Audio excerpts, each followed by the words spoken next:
Can you ask for a one-on-one aide through the IEP process?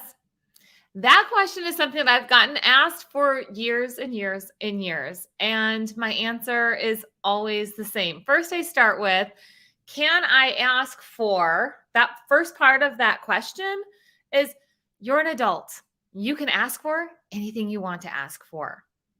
Okay. I want you, when you find yourself, and I don't care what your role is at the IEP table, parent, teacher, admin, therapist, when you find yourself saying, can I ask for? The answer is yes. You can ask for anything you want to. Now, the real question is, how do you ask for something so you might get closer to a yes, right? So, how do I ask this so I can get to a specific end result? So, let's talk about this one on one aid situation just for a minute. All right. So, first of all, if you have ever thought that your child needs a one on one aid, or if you're a teacher and you think that some of your students need a one on one aid, go ahead and just leave a comment below. Just tell me down there. Like, I want other people to know that they are not alone when they think that this is the answer.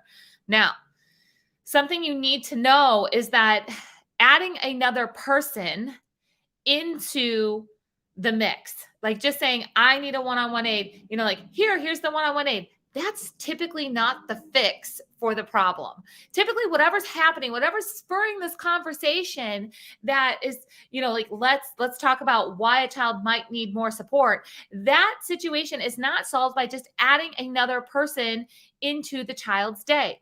There's a lot of things that need to happen, including making really smart decisions based on data, figuring out what other situations are happening throughout the day. And I want to make sure that we're building the best kind of school day, the best program possible to promote independence. So again, putting another adult right next to a child during the entire school day is not always the best answer. Now, there are some situations when it comes to safety, whether somebody is, maybe trying to elope, a child's trying to elope, or they're hurting themselves or they're hurting others. There's absolutely a situation where, it's like, well, we need one-on-one supervision, like immediately. Okay. I'm not talking about the critical situations like that. I'm talking about, my child needs a one-on-one aid because, and typically it's something that's not quite as crisis based.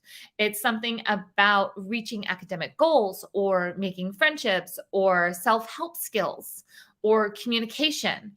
And I want to make it very clear that very rarely does a child actually need a one-on-one aid from the beginning of the day till the end of the school day. That being said, I hear you loud and clear. You guys know I've been doing this for 25 years. My brother has Down syndrome. I'm a certified special education teacher. I've worked in the schools, but for the last 20 years, I've been traveling around helping you, parents, teachers, admins, therapists, on how to build IEPs that work in the real world. Part of building an IEP that works in the real world is making sure that the supports that are needed for a child to access their school day are fully present during their day and that they're consistent. Sometimes that means adding an extra person for specific parts of the day. So when you hear yourself saying, can I ask for a one-on-one aid?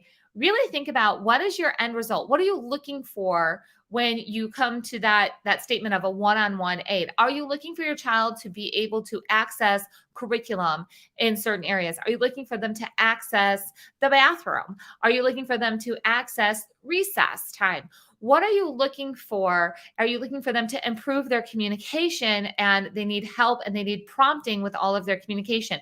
What are you specifically looking for when it comes to that thought of one-on-one aid support? And let's break it down and find out, where's the data to support that your child or your student, because teachers, I know you want this sometimes too. I know it. Okay.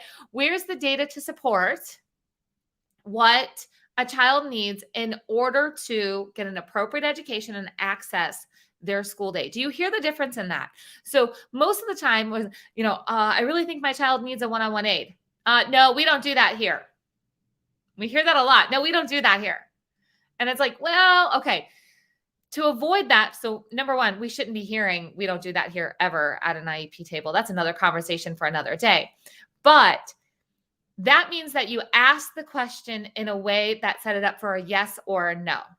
So you have to bring more of, my child is not making progress in speech, communication. Okay.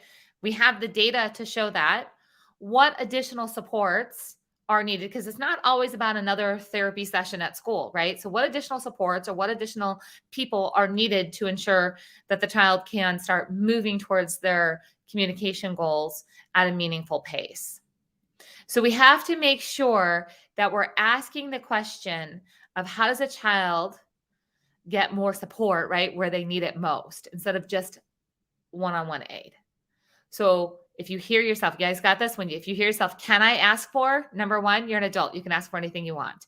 Number two, how do you want to ask for something? That's what we have to figure out. How do you want to ask for something so you can get closer to a yes? Never ask a blanket statement of, can my child have a one-on-one aid? You want to narrow it down to, how do we get additional support for safety on the playground? How do we get additional support for safety throughout the school day? How do we get additional support for academics? How do we get additional support for inclusive activities where there's a large group of students? A lot of times we have one-on-one aides that are assigned to a student specifically for large groups that have more than a 1-to-10 teacher ratio. I mean, there's all different ways to write additional supports to make sure that a child truly is getting everything that they need. I want to encourage everyone, if you're just like, yes, I need more of this, I want to encourage you to head over to masteriepcoach.com. I've got a download for you. It's 12 questions that you need to ask before your next IEP meeting. This is for parents and for teachers. So you just head over to masteriepcoach.com. You'll see it says 12 hard IEP questions. They're free. You just need to drop your name and your email. I'm going to send them right to your inbox. And you can have this list. It's a great list for you to tuck away for when you're getting ready for the next IEP meeting, but read through them now. Read through them and start thinking about what are the things that you want to ask so you can get more yeses at the IEP table. More yeses at the IEP table are completely possible, but you need to know what to ask, when to ask, and how to ask. Those are really key. If you want better IEP meetings, you have to ask more questions. Those questions are at masteriepcoach.com. What to ask, who to ask, and how to ask. They're right there. All right. I'll talk to you guys soon.